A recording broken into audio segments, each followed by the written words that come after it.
Alors, je vais vous présenter le fonctionnement de notre extracteur de tige de sel, parce qu'on a eu de la demande, donc du coup, je vais expliquer comment il fonctionne. Alors, déjà, pour parler des mêmes choses, ça, c'est ce que j'appelle le levier. Voilà, c'est ce qu'on tourne. Là, ici, on a la petite partie avec le roulement. Donc là, c'est la grosse tige fuitée de 16. Ici, on a la partie, le plateau supérieur. Et là, le plateau inférieur, dans lequel on va mettre les petits inserts pour venir serrer les tiges de sel. Donc là, vous avez les deux petits inserts.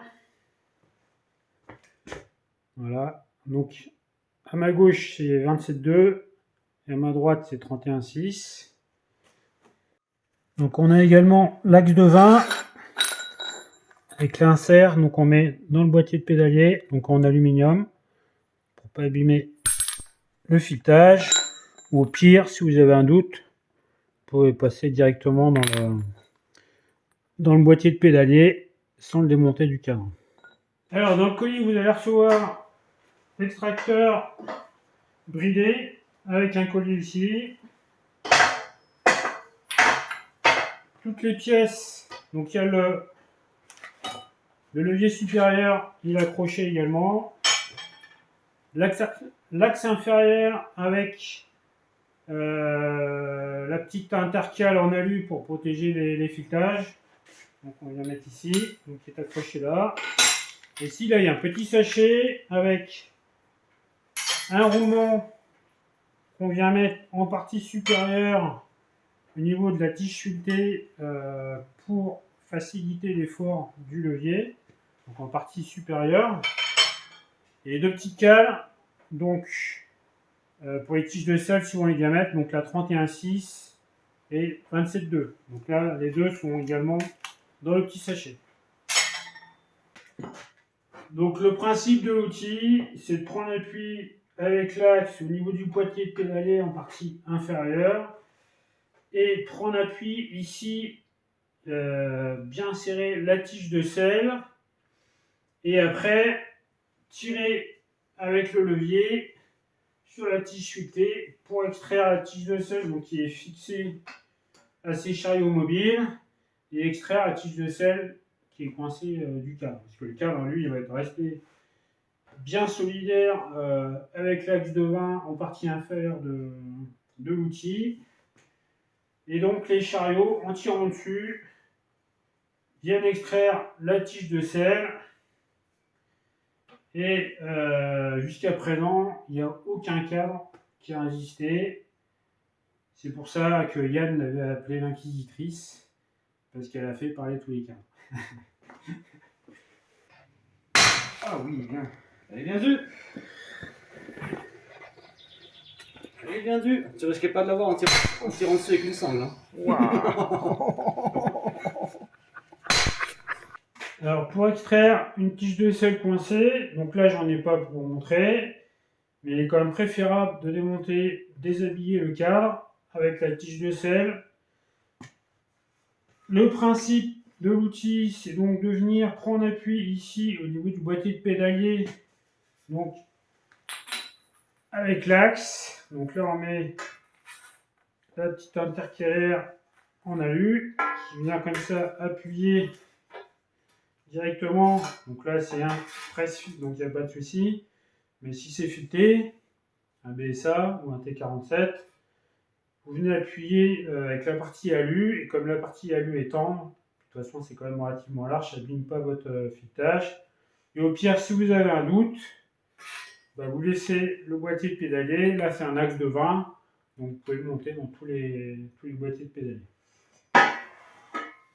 Donc là je mets la cale alu dans le boîtier de pédalier, je passe le câble dans l'outil, et là je passe l'axe dans la cale alu et je traverse l'outil.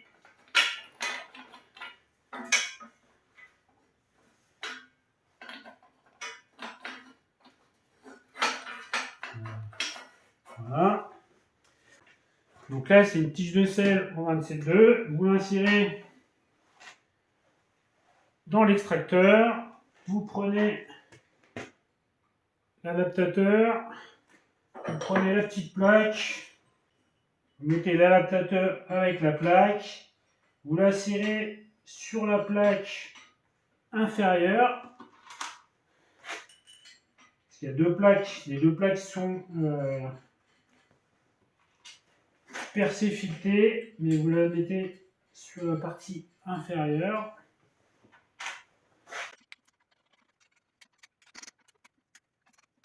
Donc là, on serre les 4 vis. Et là, on voit que la tige de sel est bien maintenue.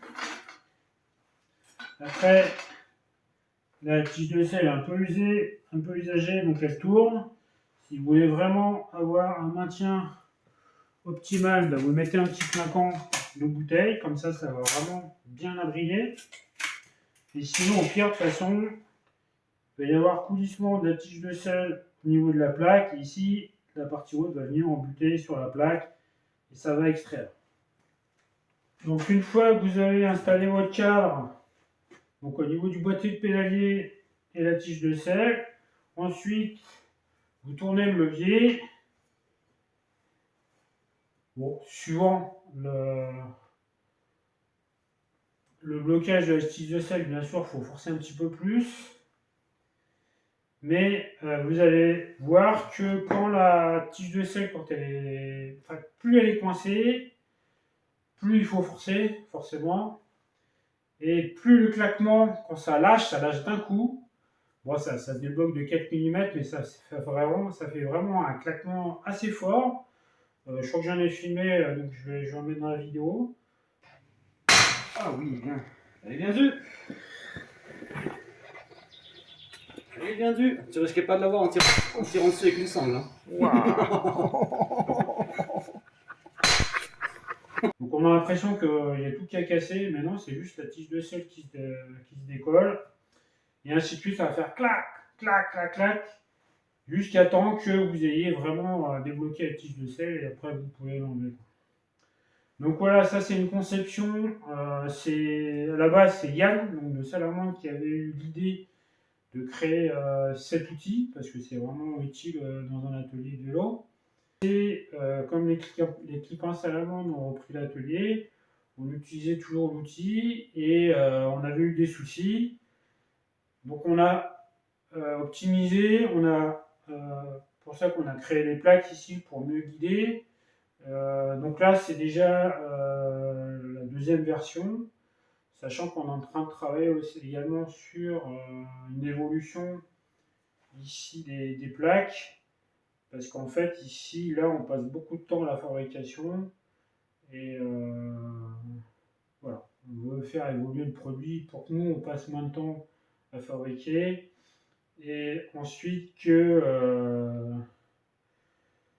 la fiabilité, là, normalement, elle a rendez-vous. Alors, l'avantage, c'est qu'on reste toujours dans le même format de jambage. Donc là, on garde toujours le même format. Donc, si vous avez un souci avec une plaque, bon, s'il y en a une qui se plie, de toute façon, vous nous contactez et puis on vous en renvoie une autre, il n'y a pas de problème. Mais si vous avez les premières versions, parce que les premières versions n'étaient pas exactement comme celle-ci, première version, en fait, la bride était intercalée, enfin, faisait partie de la pièce qui venait se mettre ici. Donc, si vous avez ce modèle-là et que vous avez un souci, il n'y a pas de problème, on peut vous fournir l'évolution de l'outil. Voilà, donc l'idée c'est de continuer à faire vivre cet outil donc, que Yann avait créé, parce que c'est quand même un truc bien sympa. Nous, ce qu'on aimerait, c'est vraiment optimiser l'outil au maximum, que ce soit en termes de fabrication, qu'en termes d'utilisation. De toute façon, c'est jamais parfait, il y a toujours moyen de s'améliorer. Sinon on s'embête. Sinon, on s'embête. Du coup, donc on est quand même plusieurs sur le projet. Hein. Il y a les clipins et puis notamment William. Donc lui, il travaille il a un magasin dans le Forez, là, c'est par long cycle. Et puis Pierre, donc lui qui a une ferronnerie, donc c'est AST Concept, pareil dans la Loire. Donc là, eux, au niveau de la conception, ils sont quand même relativement impliqués dans le projet. Et pouvoir proposer voilà, des outils vraiment utiles aux ateliers, pas trop cher. On essaye. Après, le problème, c'est que c'est surtout les frais de port, en fait. Mais donc là, moi, j'expédie par la poste. Donc, je sais pas si vous avez déjà vu, mais je charge le cargo longue taille. J'emmène à la poste les outils. Et puis la poste, bon, bah, c'est quand même. Nous, c'est un service local qui est plutôt sympa et c'est plutôt pas mal de les faire travailler plutôt que. Ici, c'est la campagne et du coup, si on les fait pas travailler, bah, à terme, ça va fermer, quoi. Déjà qu'il n'y a pas grand-chose. Donc voilà, on va essayer de garder ces services publics qui fonctionnent plutôt pas mal. Si vous avez des remarques, des questions, donc le plus simple pour nous contacter, c'est de passer via notre site internet, donc les Clipins Salamand. Il y a un petit encart en bas de page, c'est contactez-nous. Comme ça, moi je reçois un mail et au moins je peux classifier et archiver et puis surtout avoir un suivi de conversation. Parce que là actuellement, j'avais des mails, j'ai Messenger, j'ai la messagerie Instagram, j'ai des SMS, enfin j'ai à peu près toutes les messageries possibles pour les contacts de cet outil. Alors je réponds, je fais mon maximum. Le problème c'est que je suis tout seul à gérer ça, j'ai pas que ça à gérer. Et puis surtout c'est très compliqué pour moi d'avoir un suivi, alors que si tout se faisait par mail, ça serait beaucoup plus simple. La prochaine série va bientôt arriver. Donc là, on est en train de travailler dessus. Il faut qu'on fasse quelques tests. Et par contre, pour tout ce qui est achat, paiement, ça se fera sur Helloasso, donc une plateforme associative. Donc là, comme ça, vous pourrez acheter directement, comme un produit traditionnel. Alors, je ne sais pas si on peut mettre les stocks, on va voir. Mais au moins, voilà, tout ce qui est paiement, tout ça. Et puis, il y aura un maximum d'infos aussi sur l'outil, sur la page Helloasso. Et comme ça, moi, je vous redirigerai forcément sur cette page-là. Voilà, donc je pense avoir fait le tour. Et si vous avez des questions, n'hésitez pas. Donc soit par mail, c'est quand même plus sympa pour moi, ça me donne quand même moins de taf. Ou sinon, dans les commentaires, de toute façon, je répondrai quand même. Allez, ciao.